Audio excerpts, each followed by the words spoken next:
Idaho, located in the northwest of the country that's currently making itself great again. The fact that she's 16 and that she lives in Idaho are both important things to know about her, especially within the context of everything you're about to hear. Now, the last thing you should know about this 16-year-old girl who lives in Idaho is that her name is Emma. Why it's important that you know that is because the name Emma suggests that she is a good, white, Christian girl. It's unclear how the name Emma suggests all those things, but in this case, all those things happen to be true. But even though Emma is a good, white, Christian girl, she is not the title of this song. The title of this song is How Did We Get Here? Because I think that's the question we'll all be asking ourselves soon enough, if you haven't been already. Look around, don't you dare settle down. And when you're ready, make your way to the courthouse. Grab your friends, make it clear. The battle cry is, how did we get here? Now the story starts when Emma got off of volleyball practice at the local high school. She was the last one out of the locker room and had just finished packing up when her ex-boyfriend happened to walk in. He had graduated the year prior and was acting as the assistant coach for the boys' team. Now, I don't want to get too graphic, but Emma's ex-boyfriend came in and forced Emma to have unconsensual sex with him. This is called rape. Though neither Emma or her ex-boyfriend would describe it in those exact terms. Emma went home and didn't know how to feel or who to tell about the things she just experienced. And later, when people asked her why she didn't say anything, she would think back to this afternoon and not have a word to say. She lived her life as normally as she could fathom: school, practice, family dinners, picnics in the park, until about 4 months after the locker room when she noticed she, the good, white, Christian girl from Idaho, was pregnant. Now, what you might not know is that when good, white, Christian girls from Idaho get pregnant, they get married. So Emma decided her only option was to get an abortion before her parents found out. However, it only took one Google search for Emma to realize that if she had wanted to get an abortion, she would have had to immediately report her then ex-boyfriend to the local police so that the men in suits would view her pregnancy as a result of rape, which she hadn't done. And she was already past the first trimester. A few months later, and the baby began to show, no hiding anymore. So Emma's daddy asked her who the baby daddy was, and Emma's ex-boyfriend became her current fiancé.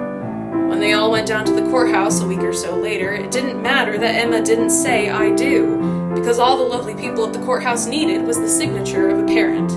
Because remember, Emma's still 16 and you don't need the consent of a minor to marry her off. Oof. That was all pretty heavy. I think it's time for the harmonica to make an appearance.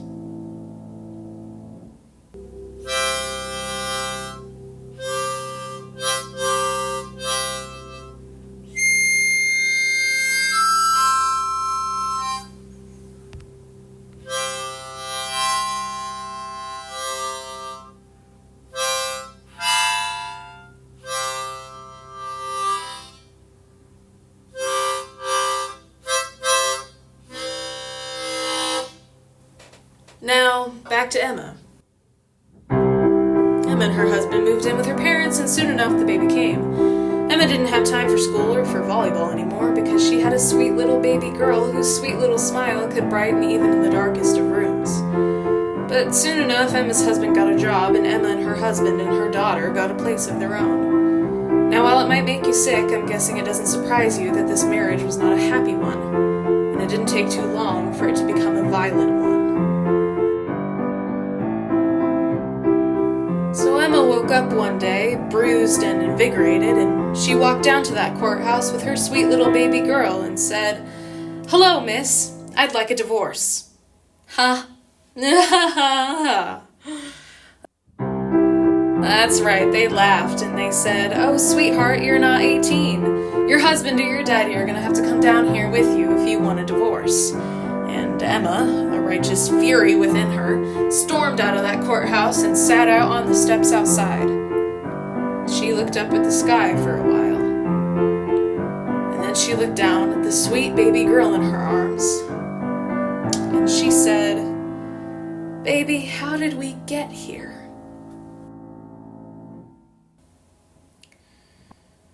And then in about an hour or so, Emma went back home to her husband. Is it time to bring the harmonica back again? No. No, we can't do that to Emma. I think it's time for us all to sing that chorus again. I'll sing it once and then you can join me.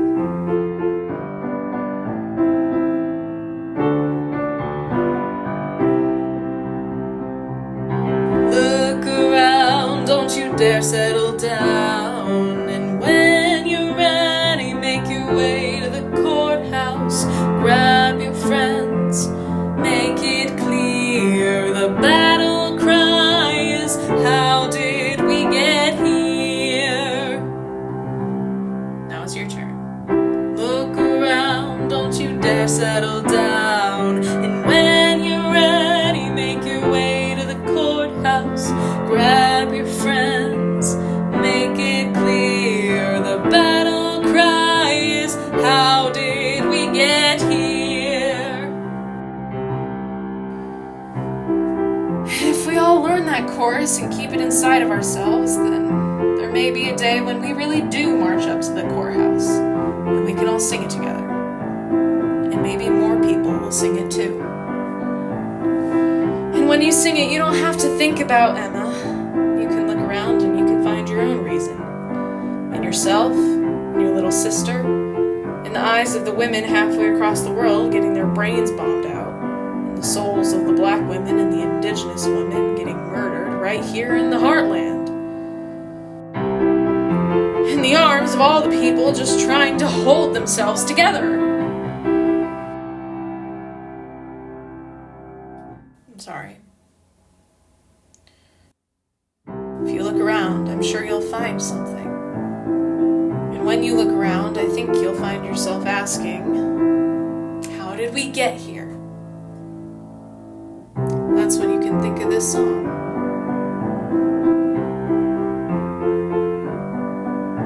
And you can sing. Look around, don't you dare settle down. And when you're ready, make your way to the courthouse. Grab your friends, make it clear. The battle cry is, how did we get here? Look around, don't you dare settle down. And when you're ready, make your way to the courthouse. Grab your friends, make it clear. The battle cry is, how did we get here? The battle